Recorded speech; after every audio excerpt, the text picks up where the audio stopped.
नमस्कार, capital TV Uttar Pradesh देख रहे हैं आप। मैं हूं आपके साथ पूजा।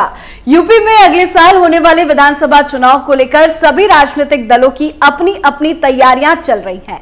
यूपी में इस बार मुख्य मुकाबला बीजेपी और समाजवादी पार्टी के बीच दिखाई दे रहा है। मोदी लहर पर सवार बीजेपी को रोकना अखिलेश यादव के लिए आसान नहीं रहने वाला। पर क्यों, देखिए इस रिपोर्ट में।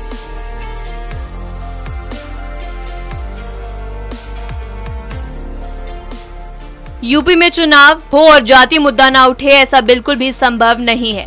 बीजेपी और सपा ओबीसी वोट बैंक को लेकर आमने सामने हैं। 2014, 17 और 19 के चुनाव में यूपी में गैर यादव ओबीसी वोट बीजेपी के साथ गया और यही कारण है कि बीजेपी ने यूपी से अच्छी खासी सीटें जीती। यूपी में जब बीजेपी और सपा आमने सामने हैं तो ऐसे में अखिलेश यादव के सामने सबसे बड़ी चुनौती गैर यादव ओबीसी वोट है। सपा अध्यक्ष अखिलेश यादव के लिए 2022 का चुनाव बेहद महत्वपूर्ण है, क्योंकि ये विधानसभा चुनाव न सिर्फ सपा का भविष्य तय करेगा बल्कि 2024 के लोकसभा चुनावी दिशा भी तय करने वाला है। ऐसे में सबसे बड़ा सवाल ये है कि क्या अखिलेश यादव गैर Yadav OBC vote bank Sapa के पाले में लाने में कामयाब रहेंगे। पिछले 6 महीने से अगर अखिलेश यादव की चुनावी रणनीति पर ध्यान दें तो इन दिनों अखिलेश का फोकस और यादव ओबीसी और दलित वोट बैंक पर ज्यादा है। अखिलेश यादव ये बात बहुत अच्छी तरह समझ चुके हैं कि जब तक सपा के साथ पिछड़ी और अति पिछड़ी जातियां नहीं आती तब तक यूपी की राह आसान नहीं रहने वाली है। इसलिए सपा अध्यक्ष अखिलेश यादव इन दिनों सामाजिक समीकरण को फिट करने में जुटे हैं। बीएसपी, कांग्रेस और बीजेपी के ओबीसी नेताओं को सपा में लाने की कवायद में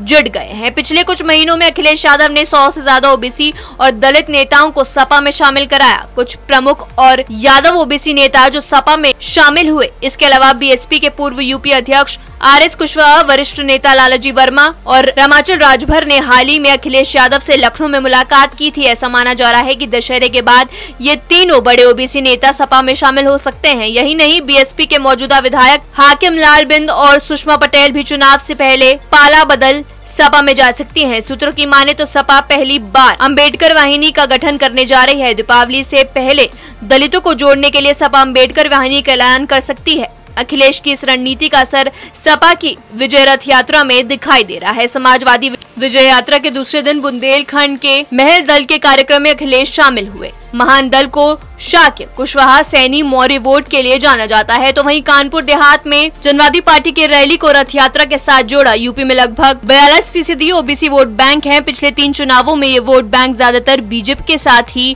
यूपी में गया है। ऐसे में ये देखना बेहद दिलचस्प होगा कि इस चुनाव में Akhilesh Yadav OBC vote bank को साथ ला पाएंगे। कुल मिलाकर एक बात बिल्कुल साफ है कि यूपी में ओबीसी मतदाता जिस तरफ जाएगा उसी की सरकार बनती दिखाई देगी। अखिलेश यादव इन दिनों बीजेपी को रोकने के लिए रथ यात्रा लेकर यूपी में निकले हुए हैं। अखिलेश यादव की राह विधानसभा चुनाव में आसान नहीं रहने वाली, क्योंकि इस बार के विधानसभा चुनाव में सपा के संरक्षक मुलायम सिंह यादव भी प्रचार प्रसार से दूर रहने वाले हैं। वहीं चाचा शिवपाल तो अपनी अलग पार्टी बनाकर अखिलेश को ही चुनौती देते दिख रहे हैं। इस खबर में फिलहाल इतना ही। तमाम बड़ी खबरों के लिए देखते रहिए कैपिटल टीवी उत्तर प्रदेश। नमस्कार।